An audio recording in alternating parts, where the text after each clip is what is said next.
সংশোধিত ওয়াকফ আইনের প্রতিবাদ চলছে আর তাকে ঘিরে অশান্ত রয়েছে মুর্শিদাবাদ। সেই গত শুক্রবার থেকে অশান্তি চলছে, যেখানে রোষের কোপ থেকে কিন্তু বাদ পড়েনি শাসক দলের জনপ্রতিনিধিরাও।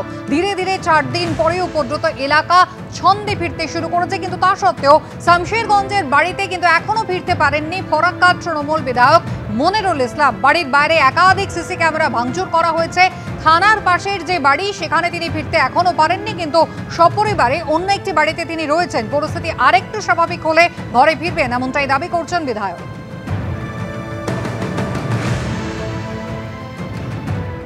শনিবার রাতের পর থেকে সারাদিন রবিবার এবং আজকে সোমবারও কিন্তু দেখা যাচ্ছে পরিষ্কার যে শামশেরগঞ্জ থানা থেকে ঢিলছোড়া দূরত্বে ফারাক্কার এমএলএ তার যে বাড়ি রয়েছে, যেখানে তিনি সপরিবারে থাকতেন, সেখানে কিন্তু এখনও তালাবন্ধ অবস্থাতে রয়েছে। ঠিক যেখানে শুক্রবার দিনকে রাত্রে ভাঙচুরের ঘটনা ঘটে এবং তারপরে শনিবার দিনকে রাত্রেবেলাতেও সেখানে কিন্তু অগ্নিসংযোগের ঘটনা ঘটে এবং তারপর থেকেই কার্যত এখান থেকে সপরিবারে ফারাক্কার যিনি এমএলএ রয়েছেন মনিরুল ইসলাম, তিনি কিন্তু এই বাড়িতে ছিলেন না এবং পরিষ্কার যেটা দেখা যাচ্ছে যে বাড়িতে কিন্তু এখনও তালাবন্ধ অবস্থাতে রয়েছে।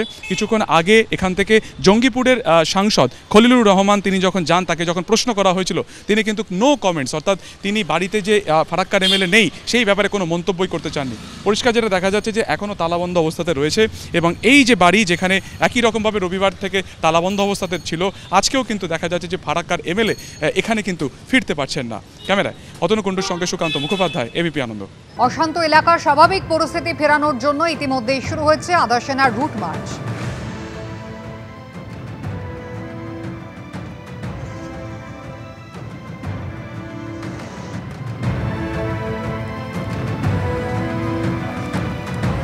আদালতের নির্দেশে কেন্দ্রীয় বাহিনী মোতায়েন হচ্ছে। মোট 17 কোম্পানি কেন্দ্রীয় বাহিনী রয়েছে। আগে থেকে বিএসএফকে দায়িত্ব দেওয়া হয়েছিল এলাকায় যাতে শান্তি স্থাপন করা যায়। ইতিমধ্যেই মুর্শিদাবাদের একাধিক জায়গায় আদর্শ সেনা রুট মার্চ চালাচ্ছে।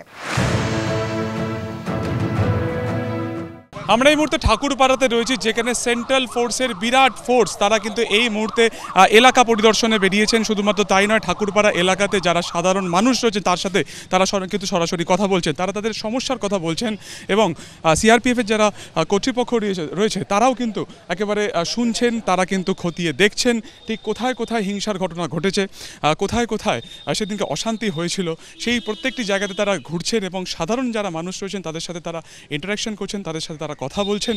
তার পাশাপাশি একেবারে তাদের কনফিডেন্স বা তাদের আত্মবিশ্বাস ফেরানোর কাজও কিন্তু এই মুহূর্তে করা হচ্ছে।